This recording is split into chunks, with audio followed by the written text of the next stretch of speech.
जानते हैं कि आज भी हम लोग क्या सीखने वाले हैं फ्रेज। एग्जैक्टली इस वीडियो में आज हम लोग फिर से 30 ऐसे फ्रेज पढ़ने वाले हैं जो आपके स्पोकन के लिए बहुत ही ज़्यादा यूज़फुल है। एंड आज हम ऐसे फ्रेज सीखने वाले हैं जो हम डेली यूज़ करते हैं, एंड साथ ही साथ मैं आप लोगों को बताऊंगी कि इस फ्रेज को आप अपनी डेली लाइफ में किस तरह से यूज़ कर सकते हैं, एंड इससे रिलेटेड आप सेंटेंस किस तरह से इस फ्रेज को यूज़ करके सेंटेंस आप किस तरह से अपनी डेली लाइफ में स्पीक कर सकते हैं, अपने फ्रेंड के साथ कन्वर्सेट कर सकते हैं, किसी के भी सामने इंग्लिश बोल सकते हैं। किस तरह से इस फ्रेज को आप अपनी लाइफ में यूज़ कर सकते हैं, इस वीडियो में मैं आप लोगों को बताऊंगी। ओके, सो बने रहिए हमारे वीडियो के साथ शुरू से लेके अंत तक, ताकि आपको इससे रिलेटेड इन्फॉर्मेशन सारी आपको मिल जाए एंड आपको भी इस तरह के फ्रेज के बारे में आइडिया हो जाए, ताकि आपको नेक्स्ट टाइम किसी भी तरह की कंफ्यूजन ना हो जब भी आप इस तरह के फ्रेज बोलें, या फिर जब भी आप किसी तरह से कोई सेंटेंस बोलना चाहते हैं एंड जो इससे रिलेटेड हो, एंड अगर आप नहीं बोल पाते हैं तो आपको कोई कंफ्यूजन ना। ओके, चलिए आज के हम अपने इस वीडियो को स्टार्ट करते हैं बिना टाइम को वेस्ट किए हुए। But before start this video, अगर आप हमारे चैनल पर पहली बार विजिट कर रहे हैं, so subscribe this channel and don't forget to press the bell icon. And video पसंद आए सो लाइक ज़रूर कर दीजिएगा and share also. Okay, so चलिए स्टार्ट करते हैं आज की हमारे इस ऑनलाइन क्लास को। सो सबसे पहले हम देखते हैं आज का हमारा सबसे पहला जो फ्रेज है वो है क्या। सो सबसे पहला आज का हमारा जो फ्रेज है वो है ये nowadays।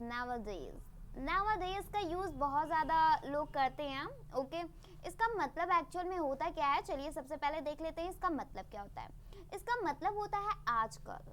अच्छा, ऐसे लोग पूछते हैं ना कि आजकल आप क्या कर रहे हैं, आजकल वो क्या कर रहा है, आप ऐसा जवाब देते हैं आजकल मैं कुछ नहीं कर रहा हूँ, बस ऐसे ही कोई काम नहीं है तो ऐसे ही घूम रहा हूँ बस। ओके, इस तरह से बोलते हैं ना आजकल। तो अगर आपको इंग्लिश में बोलना हुआ आजकल आप क्या कर रहे हैं, किसी से भी पूछना हो तो कैसे बोलेंगे, आप इस तरह से बोल सकते हैं nowadays what are you doing, nowadays what are you doing।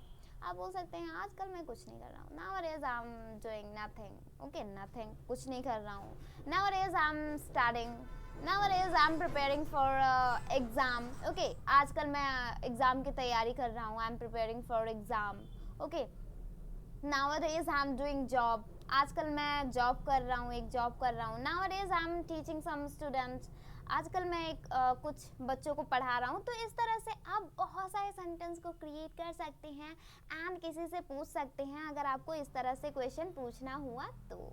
So I hope आप लोगों को ये पहला फ्रेज समझ में आ गया होगा, एंड आई होप आप इसे बहुत अच्छी तरह से यूज़ करेंगे, स्पीक करेंगे।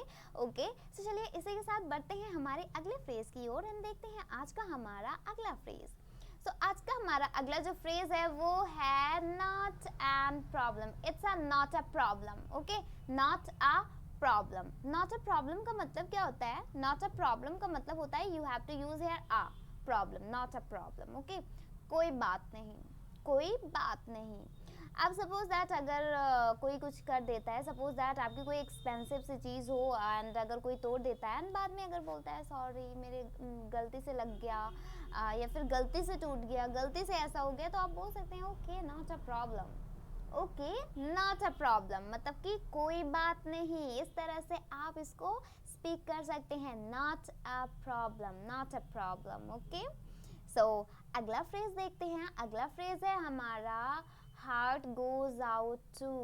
हार्ट गोज आउट टू, इसका मतलब क्या होता है, हाथ गोज आउट टू, ये भी एक फ्रेज है, एग्जैक्टली फ्रेज है ये। ओके, सो इसका मतलब होता है दिल भर आना। जैसे बहुत सारे लोग जब किसी को दुख में देखते हैं तो उनका दिल भर जाता है ना, मतलब कि वो बहुत ज़्यादा इमोशनल हो जाते हैं, मतलब ज़्यादा बहुत ज़्यादा भावुक हो जाते हैं। भावुक हो जाना, इसको आप बोल सकते हैं भावुक हो जाना। Okay, heart goes out to, दिल भर आना या फिर भावुक हो जाना या फिर इमोशनल हो जाना, इसको आप इस तरह से बोल सकते हैं। जैसे सपोज दैट अगर आपने किसी के बारे में सुना कि हाँ वो गुजर गया, या फिर आपने कोई ऐसे इंसिडेंट के बारे में सुना जो मतलब काफ़ी ज़्यादा अच्छी ना हो, मतलब कि काफ़ी ज़्यादा आप दुख वाली बातें आपने सुनी, तो आप बोलते हैं ना मेरा दिल भर गया जब मैं काफ़ी भावुक हो गया जब मैंने ये बात सुनी, मैं काफ़ी भावुक हो गया जब मैंने ये बात सुनी, मेरा दिल भर गया। ओके, तो आप किस तरह से बोल सकते हैं, my heart goes out to when I listened this matter. My heart goes out to when I listen this words this matter. Okay, मेरा दिल भर गया जब मैंने इस बात को सुना, या फिर मैं इमोशनल हो गया. Okay, इस तरह से आप इस फ्रेज को यूज कर सकते हैं एंड स्पीक कर सकते हैं. अगला फ्रेज देखते हैं. अगला फ्रेज आज का हमारा है वो है don't worry till I'm here. Don't worry till I'm here. इसका मतलब क्या होता है? इसका मतलब होता है जब तक मैं हूँ तुम्हें परेशान होने की ज़रूरत नहीं है. जब तक मैं हूँ तुम्हें परेशान होने की ज़रूरत नहीं है. ऐसा आप बोलते हैं ना जब कोई बहुत ज़्यादा अच्छा फील नहीं करता है. ओके, बहुत ज़्यादा पैनिक फील करता है. ओके, कहता है कि क्या होगा, ओके नेक्स्ट क्या होने वाला है या फिर क्या होगा, तो आप बोलते हैं ना ओके कोई बात नहीं, कोई परेशानी नहीं. ओके, जब तक मैं हूँ तुम्हें परेशान होने की कोई ज़रूरत नहीं. क्या होगा क्या नहीं होगा, आई विल मैनेज. ओके, मैं मैनेज करूँगा या फिर मैं मैनेज कर लूँगा सारी चीज़ें. I will manage all the things. So don't worry till I am here. जब तक मैं यहाँ हूँ तुम्हें चिंता करने की कोई ज़रूरत नहीं है. ओके, सपोज दैट कोई किसी के बारे में चिंता कर रहा है. अच्छा अब क्या होगा, नेक्स्ट क्या होगा, कैसे होगा ये काम. ओके, सो जो आपकी फैमिली में बड़े होते हैं, ओके, तो क्या बोलते हैं कि अभी जब तक मैं हूँ यहाँ तुम्हें चिंता करने की कोई ज़रूरत नहीं. ओके, तो इस तरह से आप इस फ्रेज़ को यूज़ कर सकते हैं. बाय द वे, चलिए बढ़ते हैं आज के हमारे अगले फ्रेज की ओर एंड देखते हैं आज का हमारा अगला फ्रेज. अगला फ्रेज है I have seen him before. I have seen him before. इसका मतलब क्या होता है? इसका मतलब होता है मैंने उन्हें पहले देखा है या फिर मैंने उसे पहले देखा है. मैंने उन्हें पहले देखा है, मैंने उसे पहले देखा है. तो कैसे बोलेंगे मैंने उसे पहले देखा है? ओके, सपोज दैट अगर आपने किसी को बहुत मतलब कि एक बार आप किसी से पहले मिल भी चुके हैं. ओके, एंड आप अगर कहीं पे मिलते हैं तो आप ऐसा अगर देखते हैं तो आप सोचते हैं ना कि मैंने इसे कहीं पे देखा है बट मुझे याद नहीं आ रहा है कहाँ पे मैंने देखा है. मैंने इसे कहीं देखा है, मैंने उसे कहीं देखा है. ओके, तो कैसे बोलेंगे? I have seen him before. I have seen him before, मैंने पहले उसे देखा है. ओके, बट याद नहीं आ रहा है where.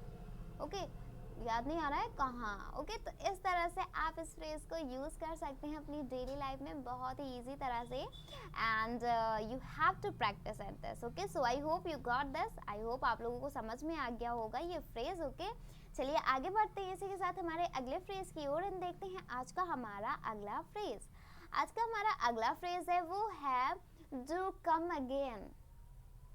Do come again. Do come again का मतलब होता है दोबारा ज़रूर आइएगा.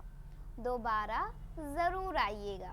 ओके, सपोज जब आपके रिलेटिव्स आपके यहाँ रिलेटिव्स आते हैं एंड जब जाते हैं तो घर वाले बोलते हैं ना ओके दोबारा फिर आइएगा. तो कैसे बोलेंगे? Okay, do come again. Okay, do come again, दोबारा ज़रूर आइएगा. ओके, तो इस तरह से आप इसे यूज़ कर सकते हैं दोबारा ज़रूर आइएगा. या फिर आपके कोई आपके घर पे फर्स्ट टाइम आया हो तो आप बोल सकते हैं इसको भी डू कम अगेन, दोबारा ज़रूर आइएगा. Okay, do come again. Okay, इस तरह से आप इस फ्रेज को यूज़ कर सकते हैं. अगला फ्रेज है good mind good find. Good mind good find, इसका मतलब होता है आप भले तो जग भला. आप भले तो जग भला.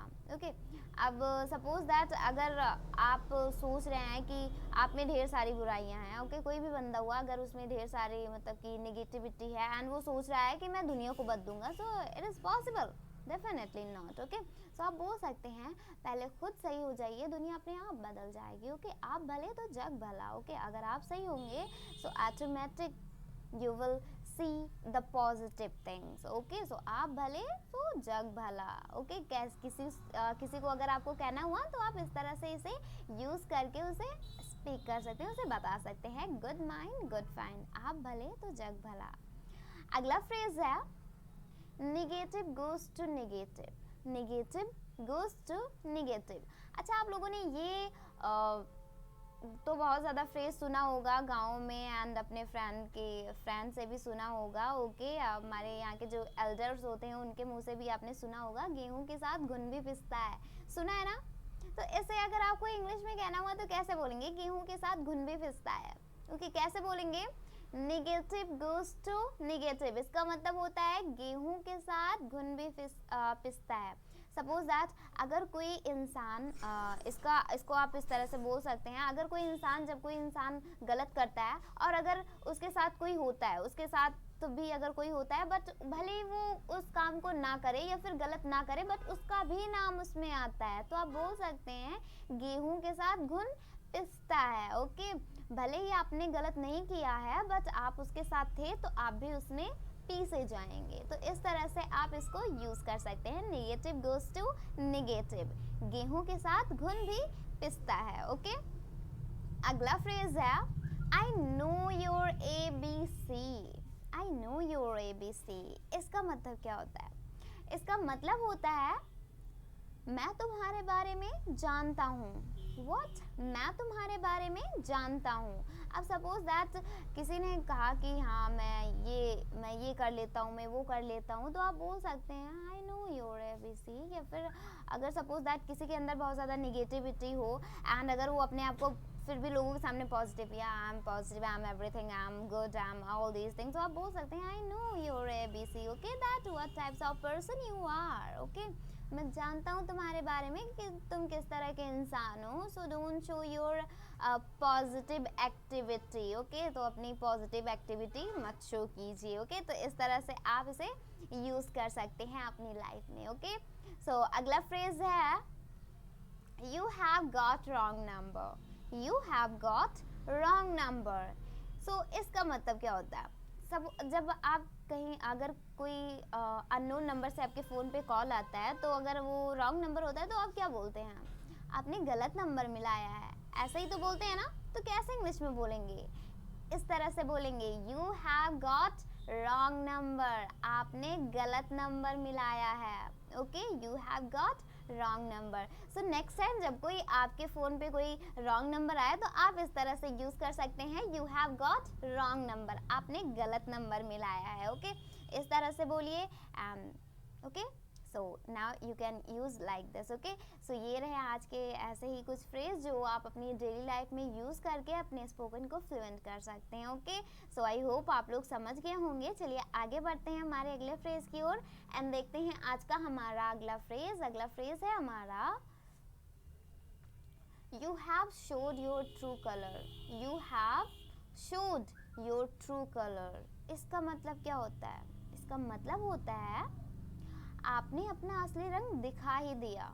आपने अपना असली रंग दिखा ही दिया। ओके, आप इसको इस तरह से यूज़ कर सकते हैं। जैसे अगर किसी ऐसे बहुत सारे लोग होते हैं ना कि मतलब कि जो दिखाते तो अच्छा है बट एक्चुअल में होते नहीं है, तो आप बोल सकते हैं एंड इन द लास्टली अगर वो कुछ गलत कर देते हैं या फिर किसी को हर्ट कर देते हैं, तो आप बोलते हैं ना आपने अपना असली रंग दिखाई दिया।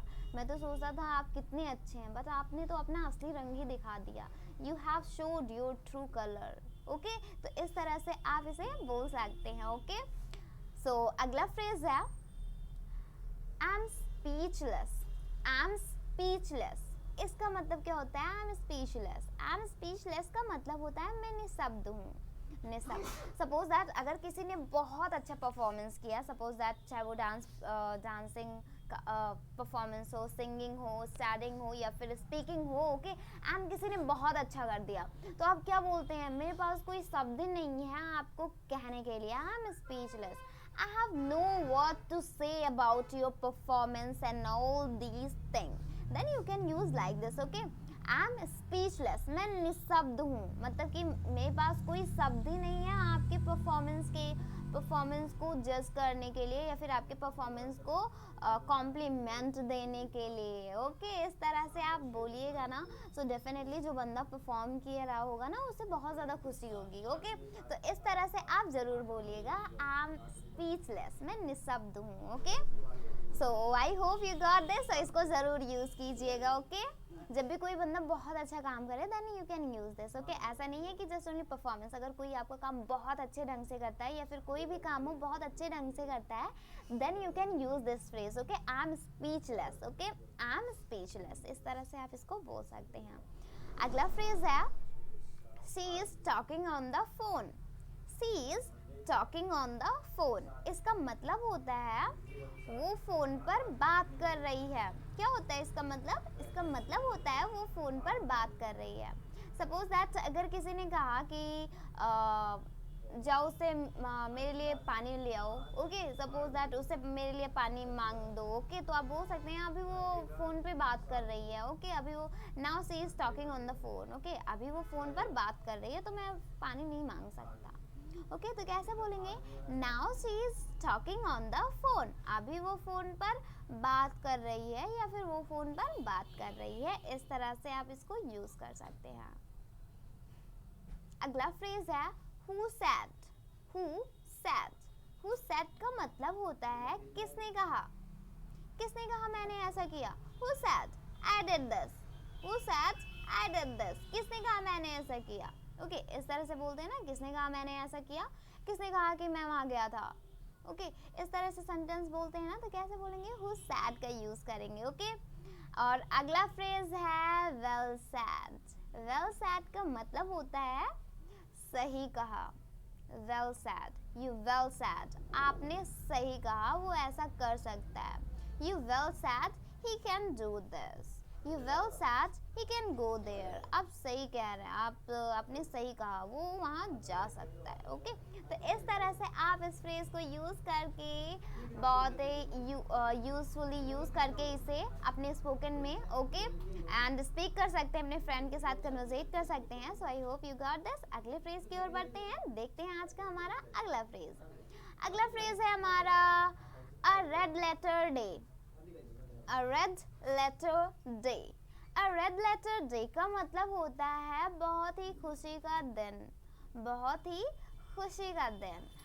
सपोज दैट अगर इंडिपेंडेंस डे या फिर रिपब्लिक डे आता है तो आप बोलते हैं ना ये बहुत ही खुशी का दिन है, या फिर कोई भी फेस्टिवल आता है तो लोग उसे बहुत ही ज़्यादा स्वर्णिम दिन बट मानते हैं ना, इसको आप बोल सकते हैं स्वर्णिम दिन भी, ओके, स्वर्णिम दिन। जैसे अगर आपको कहना हुआ कि we are so happy because we are celebrating the 26 January Republic Day because this is the red letter day, क्योंकि यह बहुत ही खुशी का दिन है इसलिए हम इसे मना रहे हैं। we are celebrating this day because this is the red letter day for us, okay, ये हम लोगों के लिए या फिर हमारे लिए बहुत ही खुशी का दिन है। तो इस तरह से आप बहुत ही इजी तरह से इसे यूज़ कर सकते हैं। Republic day and independence day, क्योंकि इसे सब लोग सेलिब्रेट करते हैं, then you can use this, okay. अगला फ्रेज है bad habits die hard. Bad habits die hard. इसका मतलब क्या होता है? इसका मतलब होता है बुरी आदतें मुश्किल से जाती हैं। बुरी आदतें मुश्किल से जाती हैं। ये बात बिल्कुल सही है, क्योंकि अगर हम कोई भी पॉजिटिव थिंग्स अपने अंदर ऑब्जर्व करना चाहते हैं तो वो उतनी जल्दी से ऑब्जर्व नहीं होगी, वो इतनी जल्दी से हमारे अंदर नहीं आएगी जितना कि निगेटिव चीज़ें। और अगर आप निगेटिव चीज़ों को छोड़ना चाहते हैं तो इतना आसान भी नहीं होता है। देन यू कैन, अगर कोई अपनी बुरी आदतों को छोड़ना चाहता है एंड वो परेशान हो गया हो कि मतलब छूट नहीं रही हैं, ओके, एंड किसी ने आपसे सजेशन मांगा कि मैं अपनी बुरी आदतों को छोड़ना चाहता हूँ, I want to leave my bad habits but I unable to leave, मैं नहीं छोड़ पा रहा हूँ, तो आप बोल सकते हैं because bad habit die hard. बुरी आदतें मुश्किल से जाती हैं बट आप इसे कंटिन्यू करते रहिए, उसे छोड़ने की कोशिश करते रहिए एंड डेफिनेटली ये छूट जाएंगी, ओके। इस तरह से आप इस फ्रेज को बोल सकते हैं। किसी कोई भी अगर आपसे इस तरह के सजेशन मांगे तो आप उसे बता सकते हैं इस फ्रेज के जरिए, okay. So I hope you got this. अगला फ्रेज है, चलिए बढ़ते हैं, अगला फ्रेज देखते हैं। अगला फ्रेज है पे अटेंशन। पे अटेंशन इसका मतलब होता है ध्यान देना।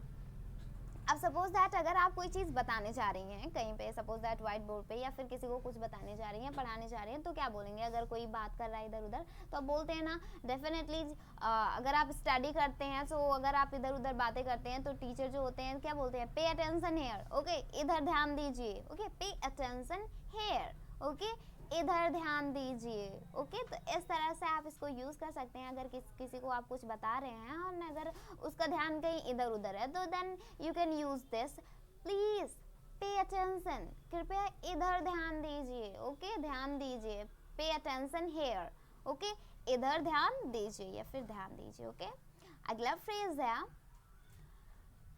आई एम कैमरा शाई, आई एम कैमरा शाई। इसका मतलब होता है, सबसे पहले जान लेते हैं that what is the means of this. So the means of this, मुझे कैमरे के सामने शर्म आती है। ऐसे बहुत सारे लोग होते हैं जो अगर वो फोटो शूट कराते हैं या फिर कोई भी वीडियो बनाते हैं तो फर्स्ट टाइम जो भी करता है मीन्स दैट फेस करता है देन दे विल शाई ऑटोमेटिकली। एंड बहुत सारे लोग होते हैं जिनको शर्म आती है कैमरे के सामने, देन आप यूज़ कर सकते हैं, अगर आप उसमें से कोई हैं तो आप बोल सकते हैं आई एम कैमरा शाई, आई एम कैमरा शाई, मतलब मुझे कैमरे के सामने शर्म आती है, ओके। तो इस तरह से आप इसको यूज़ कर सकते हैं, ओके। एंड स्पीक कर सकते हैं, अगर किसी ने कहा चलिए मेरे साथ फ़ोटो खिंचाते हैं तो आप बोल सकते हैं no because I am camera shy person, okay मुझे कैमरे के सामने शर्म आती है, ओके। तो इस तरह से आप इसको बोल सकते हैं, ओके। अगला फ्रेज है something is wrong, something is wrong. अब इसका मतलब क्या हुआ? ये आपने फ्रेज बहुत ज़्यादा सुना है, गांव में ये फ्रेज काफ़ी ज़्यादा यूज़ किया जाता है। एंड आपने अपने एल्डर से सुना होगा दाल में कुछ काला है, आपने मूवी में भी ये सुना होगा ये फ्रेज दाल में कुछ काला है। तो कैसे बोलेंगे दाल में कुछ काला है, कैसे बोलेंगे? देखिए something is wrong, something is wrong, दाल में कुछ काला है मतलब कि कुछ तो गड़बड़ है, ओके मतलब कि कुछ गलत हो रहा है या फिर कुछ गलत है, ओके। तो then you can use this something is wrong. पूरी दाल ही काली है, पूरी दाल ही काली है, then you can say this everything is wrong, okay. Then you can use this, okay. By the way you have to use this, अगर आपको कहना हुआ दाल में कुछ काला है then you can use something is wrong, okay. इस तरह से आप इसका यूज कर सकते हैं, ओके। नेक्स्ट है, नेक्स्ट फ्रेज है all will be well, all will be well। इसका मतलब होता है सब ठीक हो जाएगा, सब ठीक हो जाएगा। सपोज दैट अगर कोई बहुत ज़्यादा डिप्रेस में हो, बहुत ज़्यादा सैड हो एंड मतलब कि अपने सिचुएशन को लेके, तो आप डेफिनेटली ना आप उसको बताते हैं ना कोई बात नहीं सब ठीक हो जाएगा, या फिर बहुत ज़्यादा दुखी हो किसी चीज़ को लेके सो आप बोलते हैं ना कोई बात नहीं, ओके चिंता मत कीजिए, डोंट वरी, सब कुछ ठीक हो जाएगा या फिर सब ठीक हो जाएगा। तो आप उसको एक सहारा देते हैं, मोटिवेट करते हैं, ओके। तो कैसे बोलेंगे अगर आपको बोलना हुआ, इसे इंग्लिश में बोलना हुआ, जैसे आप अगर आपका कोई फ्रेंड है जो बहुत ज़्यादा सैड है एंड अगर आपको कहना हुआ सब ठीक हो जाएगा, वो भी इंग्लिश में, तो कैसे बोलेंगे?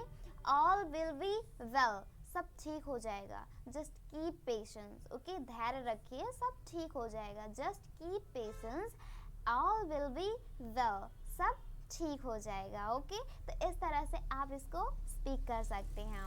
अगला फ्रेज है डोंट बिलीव हेयर से, डोंट बिलीव हेयर से।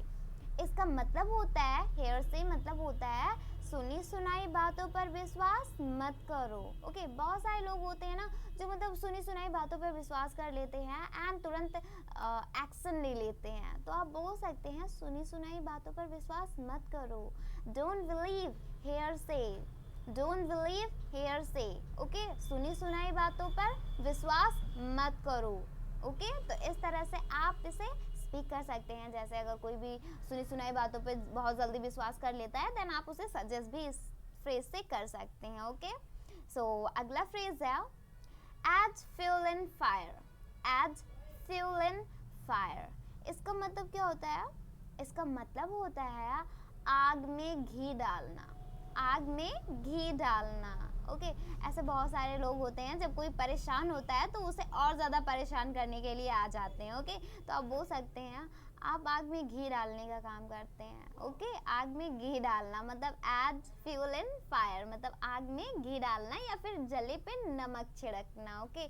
कोई चोट खाया हो तो उसी पे नमक छिड़कना, मतलब कि कोई सैड हो पहले से ही एंड आप आके उसमें और नमक मिर्ची लगा के बताना, then you can use this phrase add and fuel fire, okay. You all the time work as add and fuel fire, आप हमेशा आग में घी डालने वाला काम करते हैं, ओके। इस तरह से आप इसे बोल सकते हैं, स्पीक कर सकते हैं, ओके। सो अगला फ्रेज है अ 9 days wonder, अ 9 days wonder। इसका मतलब होता है 4 दिन की चांदनी फिर अंधेरी रात, 4 दिन की चांदनी फिर अंधेरी रात। इसको आप इस तरह से यूज़ कर सकते हैं। सपोज़ दैट अगर आप कहीं पे गए एंड स्टार्टिंग में तो लोगों ने आपकी बहुत ज़्यादा केयर की ओके, एंड जैसे दिन होते गए आपकी केयर कम होती गई, तो आप बोल सकते हैं 4 दिन की चांदनी फिर अंधेरी रात, मतलब कि 4 दिन की चांदनी फिर अंधेरी रात। Then you can use this okay. अगला फ्रेज है what will be will be okay, what will be will be। इसका मतलब होता है जो होगा देखा जाएगा, जो होगा देखा जाएगा। सपोज दैट आप एग्जाम दे के आए हुए हैं ओके, एंड किसी ने कहा क्या होगा, मैंने तो कुछ लिखा ही नहीं है, तुमने भी तो नहीं लिखा होगा क्योंकि तुमने भी तो नहीं पढ़ा था। तो आप बोल सकते हैं जो होगा देखा जाएगा ओके, मैंने जो लिखा है मुझे विश्वास है कि मैं अच्छा ही करूँगा ओके, मेरा अच्छा ही रिजल्ट आएगा, तो जो होगा देखा जाएगा ओके। मैं अभी इस बारे में डिस्कस नहीं करना चाहता, I don't want to discuss about this okay, because what will be, जो होगा देखा जाएगा। इस तरह से आप इन फ्रेजेस को यूज़ कर सकते हैं अपनी डेली लाइफ में ओके, स्पीक कर सकते हैं। सो आई होप आप लोगों को समझ में आ गया होगा। अगला फ्रेज है how can I help you, how can I help you.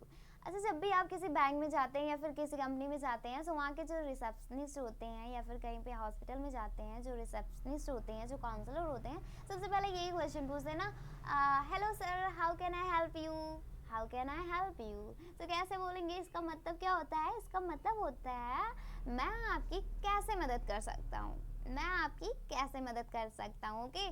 जब भी अगर आप इस ऐसे कहीं पे जाएं, किसी कंपनी, किसी हॉस्पिटल या फिर बैंक में, अगर कोई आपसे इस तरह से पूछे hello sir how can I help you, देन आप तुरंत समझ जाइए इसका मतलब ये होता है कि मैं आपकी किस तरह से मदद कर सकता हूँ। देन आप बता सकते हैं I want to do this okay, and मेरा यहाँ पे थोड़ा सा काम है, I have a work something okay.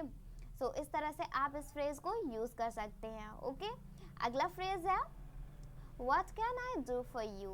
What can I do for you? What can I do for you का मतलब होता है मैं आपके लिए क्या कर सकता हूँ, मैं आपकी किस तरह से मदद कर सकता हूँ, या फिर मैं आपके क्या कर सकता हूँ, मैं आपके लिए क्या कर सकता हूँ ओके। सपोज दैट अगर आपने अपने प्रॉब्लम्स के बारे में किसी को शेयर किया ओके, वो नेक्स्ट बंदा जो होता है ओके ठीक है मैं आपके लिए क्या कर सकता हूँ, वो ऐसे पूछता है ना कि मैं आपके लिए, अच्छा चलिए ठीक है कोई बात नहीं, जिसने जो किया लेकिन मैं आपके लिए क्या कर सकता हूँ, आप बताइए मैं आपके लिए क्या कर सकता हूँ। तो कैसे बोलेंगे, What can I do for you? What can I do for you? मैं आपके लिए क्या कर सकता हूँ ओके। इस तरह से जब भी अगर आपको कोई इस तरह से बताता है, देन आप यूज़ कर सकते हैं okay, not a problem but tell me one thing that what can I do for you okay, मैं आपके लिए क्या कर सकता हूँ, मेरे लिए जैसे कोई सेवा होगी तो मुझे ज़रूर बताइएगा, ऐसे बोलते हैं ना। Then you can use this okay.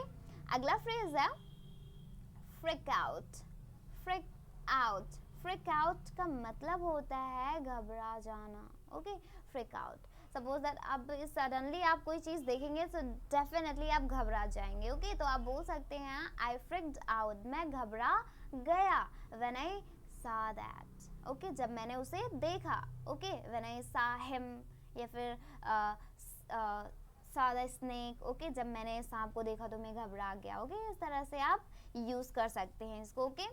अगला फ्रेज है let down, let down. Let down का मतलब होता है निराश करना ओके, निराश करना, let down. Don't let down me okay, don't let down me मतलब मुझे निराश मत करो, डोंट लेट डाउन हिम, उसे निराश मत करो ओके। तो इस तरह से आप इस फ्रेज को यूज़ कर सकते हैं, लेट डाउन मतलब निराश करना ओके। अगला फ्रेज है look after, look after. Look after का मतलब होता है देखभाल करना ओके, लुक आफ्टर देखभाल करना। जैसे सपोज दैट अगर आप छोटे होते हैं तो आपके मॉम एंड डैड आपकी देखभाल करते हैं ना, then you can use your look after. Look after का मतलब होता है देखभाल करना ओके, लुक आफ्टर ओके। इस तरह से आप इन फ्रेजेस को यूज़ कर सकते हैं एंड अपने स्पोकन में यूज़ कर सकते हैं, अपने फ्रेंड के साथ कन्वर्सेट कर सकते हैं। आई होप आपको ये फ्रेजेस समझ में आए होंगे and I hope you like this phrase. So हम मिलते हैं हमारी नेक्स्ट वीडियो में कुछ ऐसे ही एक्साइटिंग से फ्रेज लेके जो आपके स्पोकन के लिए बहुत ही ज़्यादा यूज़फुल होगा।